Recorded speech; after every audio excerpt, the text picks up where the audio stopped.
ഒരുവിധം എല്ലാ വീടുകളിലും പെരുന്നാളിൻ്റെ തലേന്ന് മെഹന്തിയുടെ അരങ്ങായിരിക്കും അല്ലേ. മെഹന്തി ഇടാനും ചില വീടുകളിൽ മെഹന്തി അരയ്ക്കാനും എല്ലാത്തിനുള്ള. അപ്പോൾ നമുക്ക് നല്ലൊരു ഡിസൈൻ കണ്ടിട്ട് വരാം അല്ലേ. നല്ലൊരു സിമ്പിൾ ആൻഡ് എലഗൻ്റ് ആയിട്ടുള്ളൊരു ഡിസൈൻ കണ്ടിട്ട് വരാം.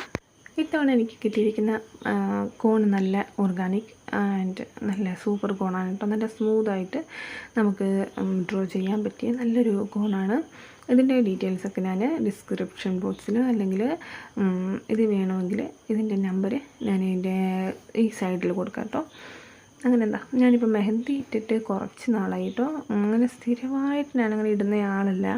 എങ്കിലും എനിക്ക് മെഹന്തി ഇടാൻ തോന്നിയാൽ ഞാൻ ഇടുവേ. മീൻസ് ഇപ്പം എപ്പോഴെങ്കിലും ഇങ്ങനെ ഇരിക്കുമ്പോൾ നമുക്ക് എന്തെങ്കിലും ചെയ്യണമെന്ന് തോന്നുമല്ലോ. ഞാനങ്ങനെയാണ്. അതിപ്പോൾ രാത്രിയെന്നോ പകലെന്നോ അങ്ങനെയൊന്നുമില്ല. ഇപ്പം രാത്രിയിലാണെങ്കിലും എൻ്റെ വർക്ക് എസ്പെഷ്യലി എല്ലാവർക്കും അറിയാമായിരിക്കുമല്ലോ, ഒരു സ്റ്റിച്ച് ചെയ്യുന്ന ആൾ അല്ലെങ്കിൽ ഒരു ഡിസൈനർ, അവർ കൂടുതലും ടൈം വർക്കിന് വേണ്ടിയിട്ട് സ്പെൻഡ് ചെയ്യുന്നത് രാത്രിയിലായിരിക്കുമല്ലോ. ഞാനങ്ങനെയാണ് കേട്ടോ. അതാകുമ്പോൾ എനിക്ക് ഫ്രീ ആയിട്ട് ഒരു മക്കളും കൂടി ഉണ്ടെങ്കിൽ പറയണ്ടല്ലോ. മക്കളും എല്ലാവരും ഉറങ്ങുന്ന ടൈമിലാകുമ്പോഴത്തേനും നമുക്ക് നല്ല സ്മൂത്തായിട്ട് വേറെ ശല്യങ്ങളൊന്നും ഇല്ലാണ്ട് നമുക്ക് വർക്ക് ചെയ്യാൻ പറ്റും. അങ്ങനെ ഇരിക്കുമ്പം എനിക്ക് ചിലപ്പോൾ തോന്നും കേട്ടോ, ജസ്റ്റ് ഒന്ന് മെഹന്തി ഇട്ട് കഴിഞ്ഞാലോ എന്ന് ഓർക്കും.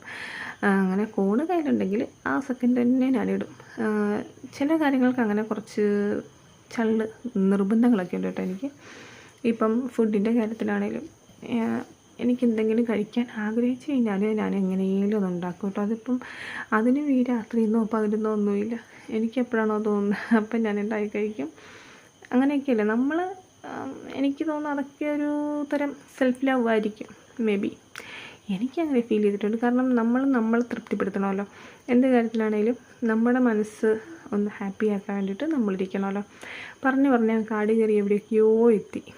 അങ്ങനെ എൻ്റെ ഇന്നത്തെ മെഹന്തി ഡിസൈൻ ഏകദേശം ഫിനിഷ് ആയിക്കൊണ്ടിരിക്കുകയാണ്. ഇനി ജസ്റ്റ് ഒന്ന് ഈദ് മുബാറക്കും കൂടി എഴുതി നമുക്കിതിനെ കംപ്ലീറ്റ് ചെയ്യാം.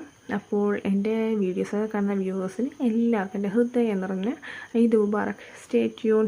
ബൈ.